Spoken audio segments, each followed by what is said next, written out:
Let's talk about it. You know, I've been waiting a while to bring this subject to the table. I just wanted to feel it out a little bit to see where everybody's at in the collective. And you know what? I came to the conclusion that this is just something that is a part of life, the unknown mysteries. So let's talk about it, shall we? Yeah. I want to talk about my own personal experiences because I can't speak for anybody else, and I only can, pull from my own frame of reference, which is my own life. So I grew up kind of skeptical of this stuff. And I've always kind of been a little bit left brain, a little bit on the analytical side.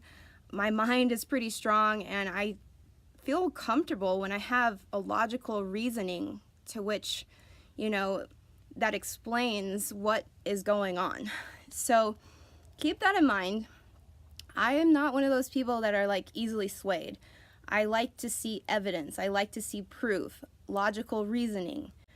In 1997, there was an event called the Phoenix Lights.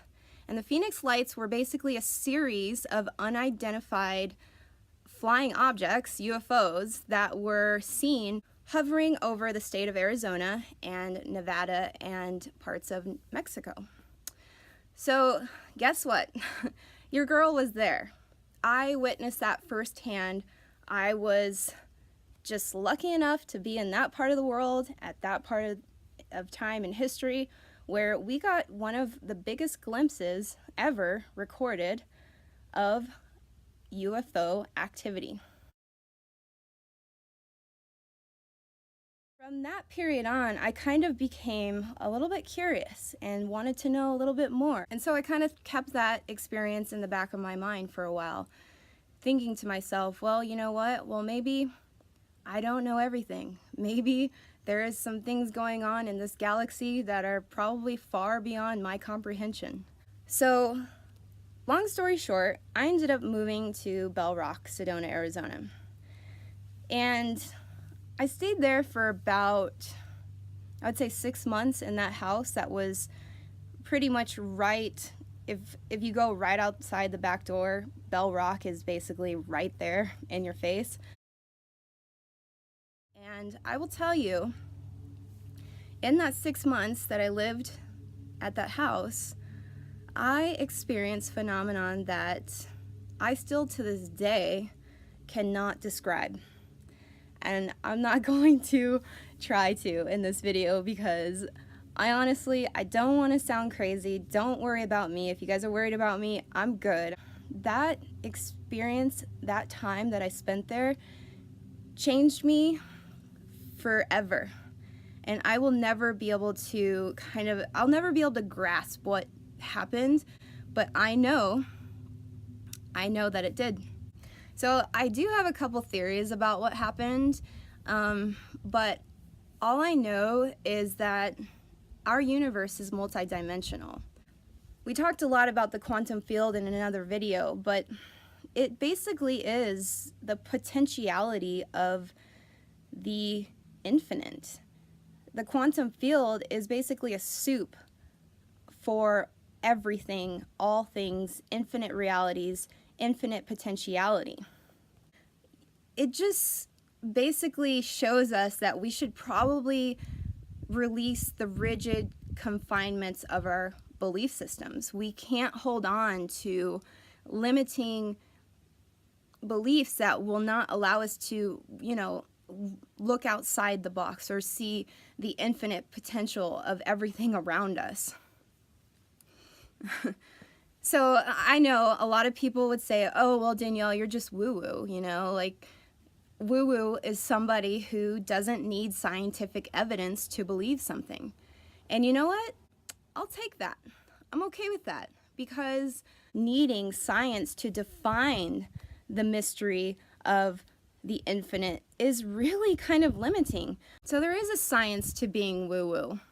You basically just have to not give about what you know is real.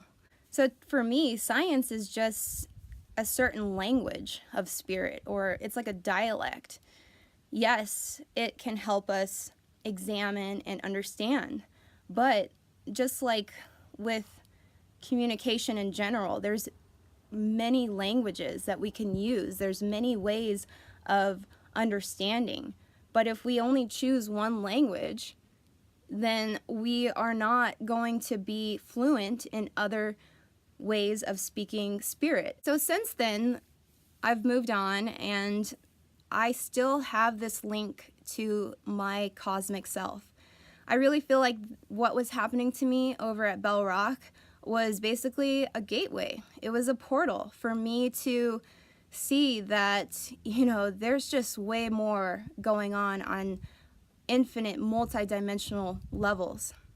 Our universe is incredible, and we shouldn't pretend that we know everything, because that's really going to set us back.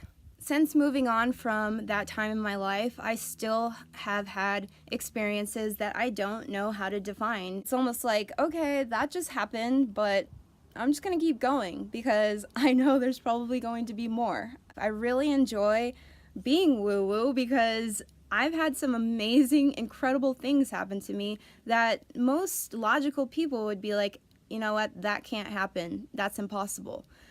But since I am open to it, I get to see different worlds. I get to be a part of the miracle of life.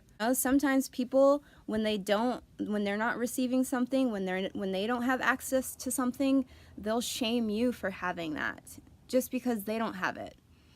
So I would say for anybody who's experiencing some type of just otherworldly, interdimensional phenomenon, you can just expand within your own realm. And nobody has to believe you. Nobody has to say, okay, I'm going to validate that experience. You're okay. No. In this journey that we're in, we have to validate ourselves. Things that happen to us are for us. Miracles that happen in our lives are miracles for us. Not everyone's going to understand what this higher power, this source, is trying to do. So you might as well just keep it close to you. Keep it for you. And I'm only sharing this today because I just have stopped caring. And I just want to expand and talk about some subjects that probably a lot of us are going through, but we are scared to, have a negative reaction from the masses or from the muggles. That's enough for us to know is that we are part of the one, and we are that. Nothing is separate. Nothing is outside of us, and we are part of that oneness. I just feel that no matter what happens, we just need to stay true to ourselves and to have faith and knowing that we are being guided on this path for the highest good of all.